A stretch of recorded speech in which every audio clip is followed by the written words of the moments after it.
monetizing digital services since 2004, boosting the entertainment industry by making digital content accessible for everyone. AWG, where innovation meets monetization. Welcome to the Human Capital Innovations Podcast. We're your source for personal, professional, and organizational growth and development, where we share original research, explore industry trends, and interview executives and thought leaders from across the globe. We hope you join us often for practitioner-oriented content around all things related to leadership, HR, talent management, organizational development, and change management. Maximize your personal and organizational potential with Human Capital Innovations Podcast.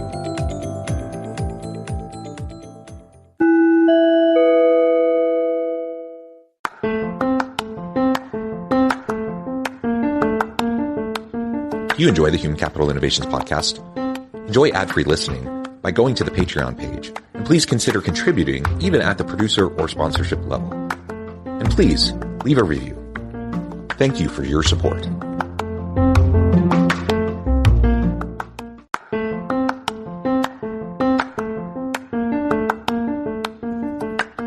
Welcome to the Human Capital Innovations Podcast. In this HCI Podcast episode, I talk with Kavita Ganesan about her book, The Business Case for AI.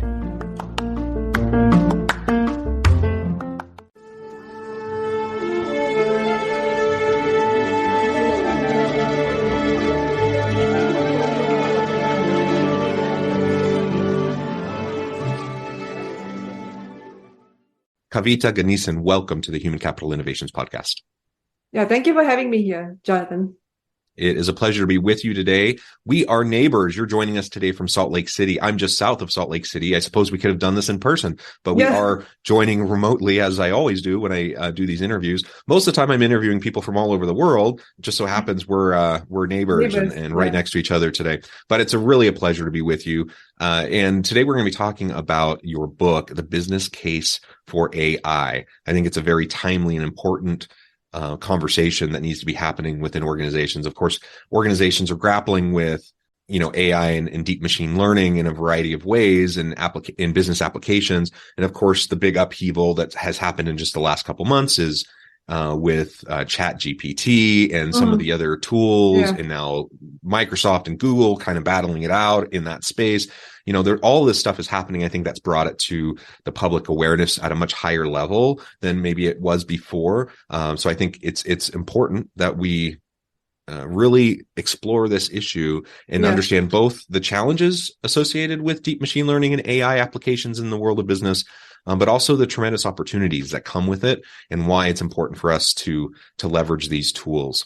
As we get started, I wanted to share Kavita's bio with everybody. Kavita Ganesan, author of The Business Case for AI, A Leader's Guide to AI Strategies, Best Practices, and Real-World Applications, is an AI advisor, strategist, and educator. She works with senior management and teams across the enterprise to help them integrate AI and get results from initiatives. With over 15 years of experience, she has scaled and delivered multiple successful AI initiatives for Fortune 500 companies as well as smaller organizations.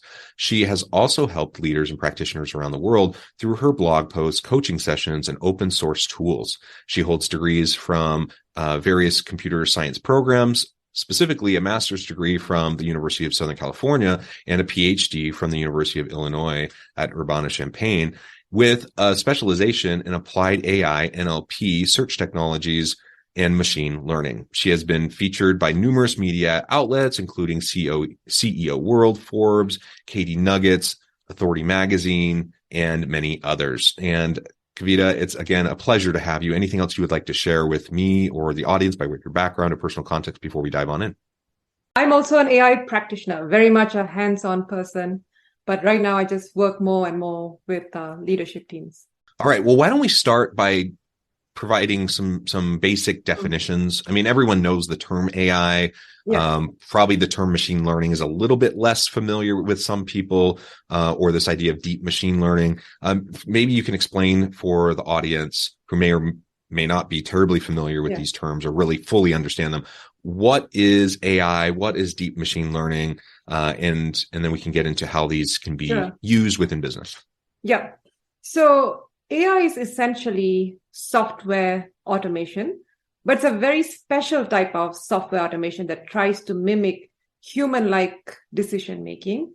And the output is usually dynamic. It's based on the input that it receives. And AI is not one specific thing. It's actually a coming together of different subdisciplines of study. And machine learning is just one of it. So machine learning is all about trying to make predictions by learning from large amounts of historical data. So the system learns patterns and then tries to make decisions on future data points that resembles what it already knows. So that's one area of AI. Then there's also AI related to understanding human language. That's called natural language processing. And that's essentially what this ChatGPT thing is all about. It's all about NLP. And then you have AI systems that understand images and video frames. So that's called computer vision technology. And just like that, there are a lot of subfields that relate to maybe like robot sensing and movement. That's another area of study. So all of these subdisciplines come together to solve specific problems. So if you take a robot, for example, to understand human language, you need NLP. For the robot to see, you need computer vision. For the robot to move, you need robot sensing and planning. So that's essentially what AI is. It's a coming together of different areas of study to mimic human-like decision-making and behaviors. Yeah, and I'm curious, you're probably familiar with, there have been stories that have popped up in the last day in the New York Times and other outlets around a particular conversation with the Bing chatbot using built on ChatGPT, where it was a little bit unnerving. People were wondering, is this becoming a little bit more sentient, for example? Yeah. Are you familiar with these articles in this conversation that happened in the last day or so? Any thoughts on this concern? We have the movies of like Terminator and the Rise of the Machines. Where are we at in the timeline, the likelihood of something like that potentially happening at some point in the future? So when I see these types of articles, I tend to cringe because I understand how these models actually work. They are actually learning from large amounts of data. Like ChatGPT, for example, has learned the web until year 2021. So it's able to answer a lot of the questions based on what it already knows. It kind of has this database of answers. So it's trying to generate text with a certain degree of probability, certainty. So which is why it can make mistakes. And you've seen that a lot of articles on how ChatGPT is going wrong and people are surprised. I'm not surprised at all because AI systems always make mistakes and it's all based on the underlying data. So it's not really using common sense reasoning the way humans use common sense reasoning. It's just generating text with probabilities attached to it. Yeah. And to reiterate, I'm not an expert in AI. I don't have all the degrees that you have in this space. But from what I understand, we are nowhere close to hitting the threshold where we have sentient AI. And so, things like this New York Times article that just came out, I think last night, about this use case of a particular user, providing prompts and essentially having this conversation where the AI seemed very human and even expressed the wanting to be alive and feeling trapped and et cetera. It's all a function of the algorithm. It's not actually being self-aware, right? Yes. Yeah. It's not self-aware at all. It's generating based on what it knows. So maybe there's scenes, conversations like that. It's just repeating similar conversations. So it doesn't really know what it's saying.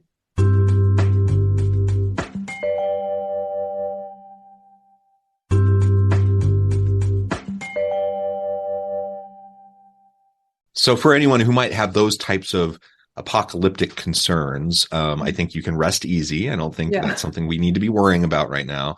And I think the bigger concern, at least that I have around the use of various AI applications in the workplace is the fact that it does build off of existing data.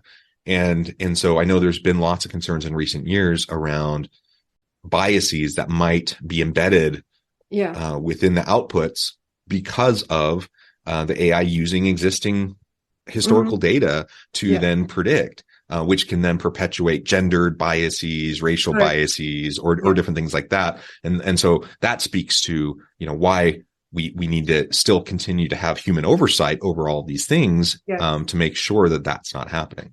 Yes. And people are very excited about ChatGPT type of technologies, the generative AI technology. But I am very concerned about it, not because of the technology itself, because of the potential downstream implications like biases, plagiarism. We are not currently citing sources. We're just generating content, but we don't know if it's true or not.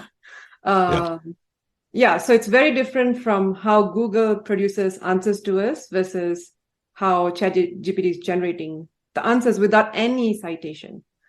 And also, I think artists have expressed a lot of concern that their work is being used to generate this new art. So are they supposed to receive royalties or not? So lots of concerns in the misuse and also the downstream issues. Monetizing digital services since 2004.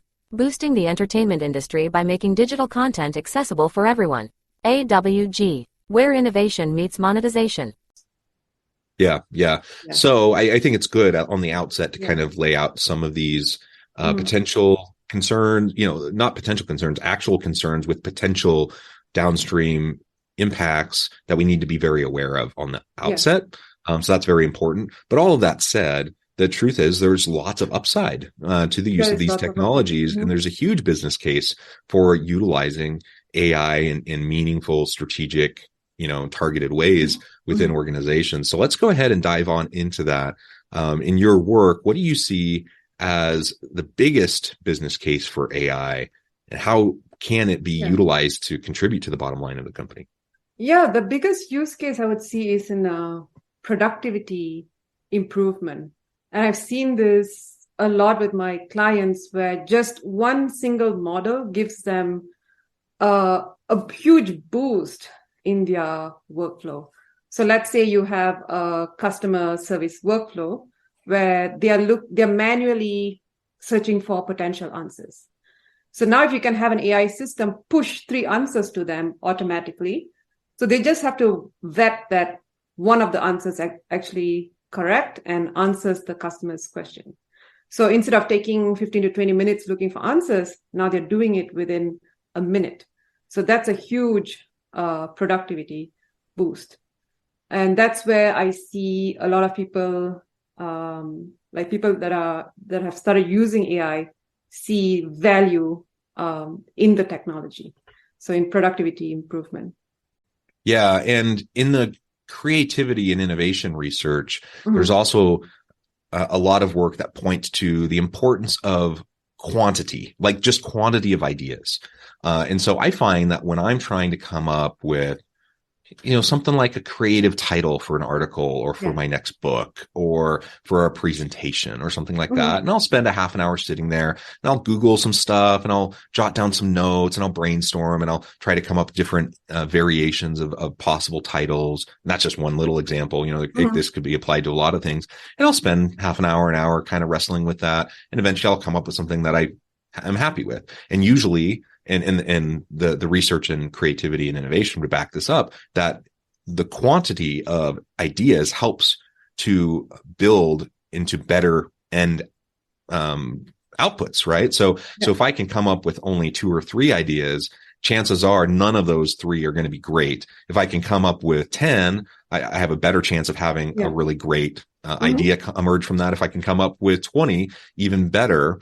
And one of the things I found as I've just played with ChatGPT a little bit is it's fantastic at just helping streamline that process of just generating ideas. So within a matter of minutes, I can have 30 ideas. And I'm thinking of one time I did this a couple weeks ago. I generated 30 ideas. I put in some prompts. I refined the prompt. that sort of thing.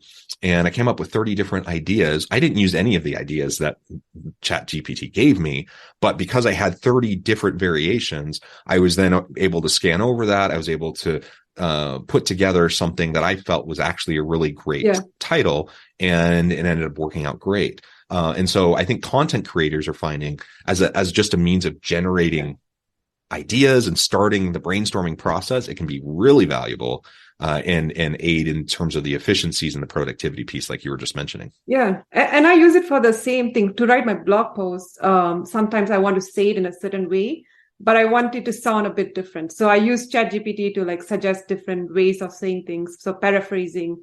And in the end, it's my own words, just that ChatGPT has given me those ideas. Yeah, definitely. It boosts productivity a lot. Yeah. Yeah. So there's so many different use cases for boosting productivity. Clearly, that's a huge boon for businesses. I mean, that's the best thing. If you can have your people doing more quality work in less time without getting burned out, then that's a huge positive for any business. Yeah. And go ahead.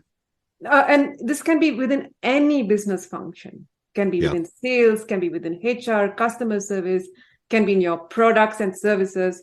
So it's not like just for chatbot type applications. It can be within any business function, really. Yeah, absolutely. So then that brings up a concern that people often raise around, well, if this can aid in so much, increased efficiencies and productivity, is it essentially just going to replace jobs? So now instead of having a team of, 10 copywriters, now maybe you only really need 2 or 3. And so what happens to those other people? They lose their jobs.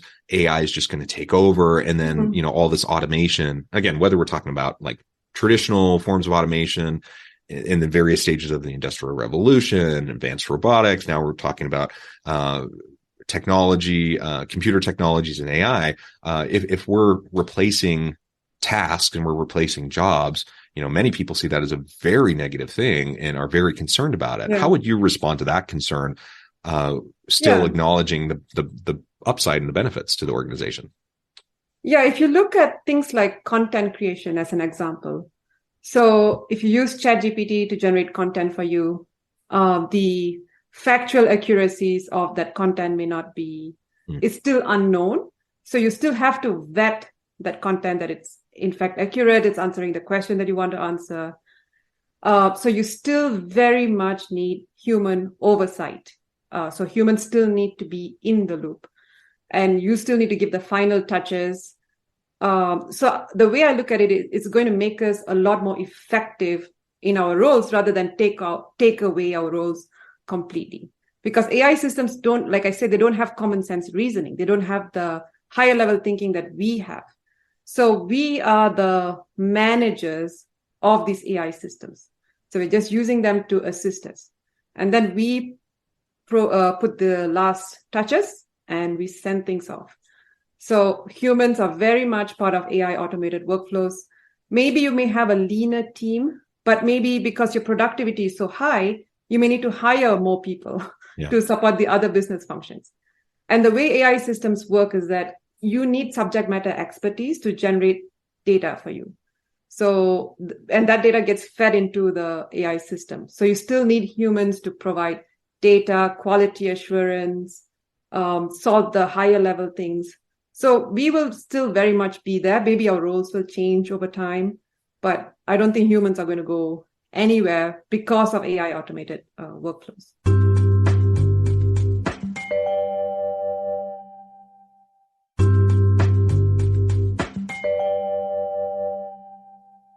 Yeah, and I completely agree. And as I think about labor economics and dynamics of the labor force, we've seen this again and again and again ever since the dawn of any sort of, certainly the Industrial Revolution, but any sort of mechanized improvement on process. We've seen that certain tasks, certain types of work have been displaced and replaced by various technologies. This is just more of the same. It's just a different type of technology that's being applied.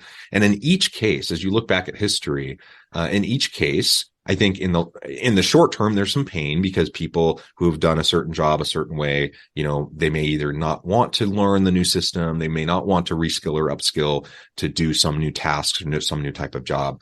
And so they may lose their job and they may feel that discomfort in the short term, but in the long term, it actually vastly improves the type of work that we do, the safety of the work that we do, the overall work design.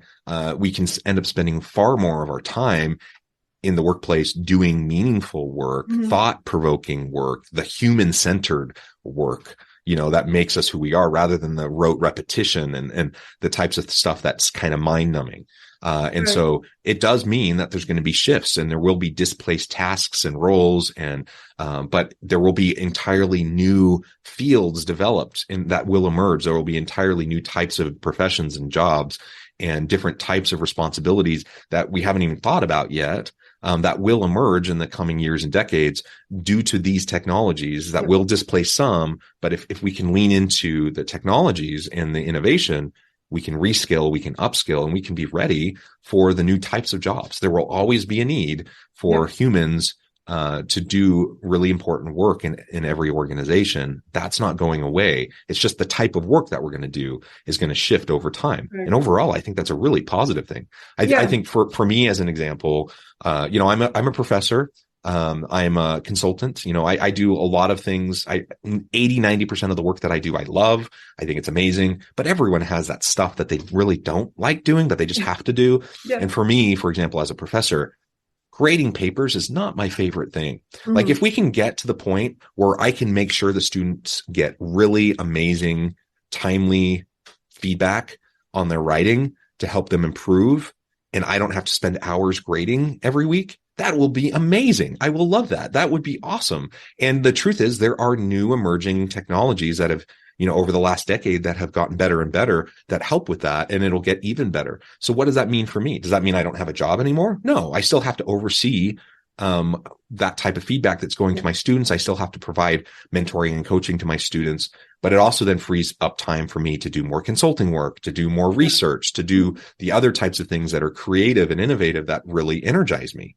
And so that's just one little example, but I think you can multiply that 1,000 times across all the different types of jobs that are out there and how it's ultimately people will benefit from the use of these types of technologies. Yeah. And on the AI side, I see new jobs like AI quality assurance managers, AI data generators. So a lot of potential for new jobs just around AI systems, I feel. So we talked a little bit about displacement and even job loss, but also the creation of new opportunities, which I think is something that's very important. We have to always consider. How can leaders in organizations tell if an AI-powered solution is really generating value for the company? How do you know? How do you define AI success? How do you know if this particular tool that you decide to use or purchase, that it's actually making a difference? Yeah, so I would say that three parts to this. One is the model success. So model success is all about if the AI system is working well, if it even worked well during development, and if it's working well in production. So is it doing the task that it's supposed to do? So if it's supposed to route customer support tickets to different teams, so how well is it doing? So if that accuracy is acceptable, then the next step we have to see is, so how is it impacting the business? Because the whole point of an AI model is to solve a specific pain point. So what is that pain point? How do you quantify that in business terms? So you need to have associated metrics. So maybe the reduction in time to route a ticket. So maybe you're taking 15 minutes before, now it takes you seconds. So you need to have those metrics in place. So when you start measuring what the AI system is doing for you over like maybe 1 to 3 months, then you start seeing, hey, our metrics is actually like significantly improving. So that's how to measure the business side of things. Then there's a third component that we rarely talk about, which is a user component. So who is the consumer of this AI output? So it might be your customer service agent. It could be another system. So understanding that and trying to understand what's their feedback around the AI system will ensure that people actually like the system and they will use it for the long term. So let's say you put out a system, but it requires the human to take 10 additional steps to consume the output of the AI system. So that is introducing friction in their workflow. And because you introduce friction, they might just use it for testing. But in the long run, they might just go back to the old manual way of doing things because it's so much more understandable and it's easier. So all these three things need to be in the right order. So model success, business success, which is the metrics that you'll measure, and the user success. So users need to be happy because in the end, they are the ones who are going to use it, and the longevity of the system depends on the end user. Yeah. And if we're thinking about this for a minute from the human capital perspective, there's lots of applications of AI in the HR and people management space, from the recruitment process, the hiring process, the onboarding process, training, performance management. There's so many different ways that AI can be utilized to facilitate, greater levels of efficiency and productivity in these different HR functions. And so in this case, that user metric, like you were talking about, that user element of success is really referring to the applicant experience, right? The employee experience. How easy is it for new employees being onboarded to utilize these systems, or existing employees, et cetera, right? So we can think about it. We can think about the customers in various ways, depending on what our business model is and what application we're thinking about. And like you said, as long as we think about those various steps as you described, we can make sure that any system, any program, whether it's AI or anything else, is actually benefiting the organization. Yep. So we only have a couple more minutes, but maybe as we close today, what is one piece of advice that you would give to any leader thinking about getting started in the AI space if they haven't done it before? Yeah, I have many, but let's start with one. So first of all, if you want to get started with AI, don't start with your data scientist. Start by understanding what is AI. Like, it's not a single thing. So understand what it is at a high level and what benefits it can bring to your business.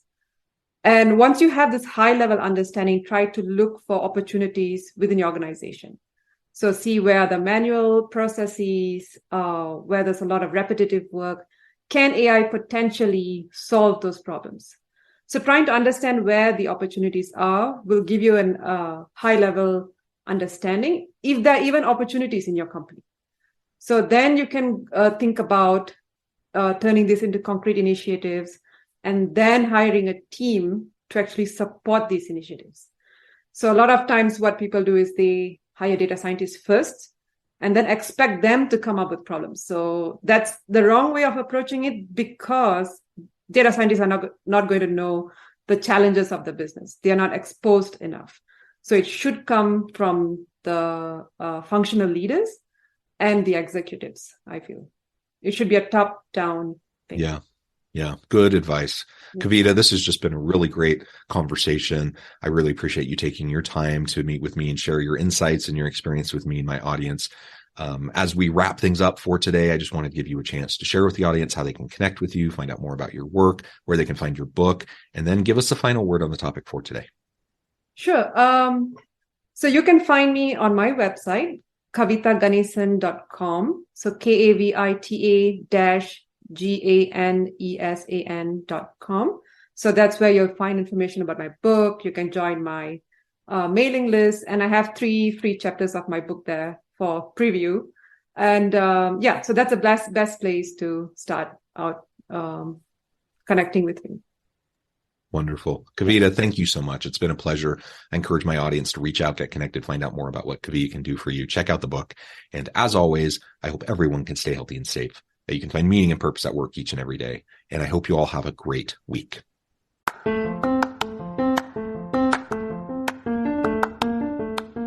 you enjoy the Human Capital Innovations podcast? Enjoy ad-free listening by going to the Patreon page and please consider contributing even at the producer or sponsorship level. And please leave a review. Thank you for your support.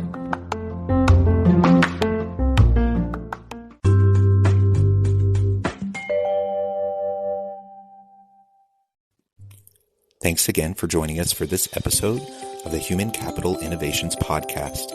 I hope you stay healthy and safe and that you have a great week.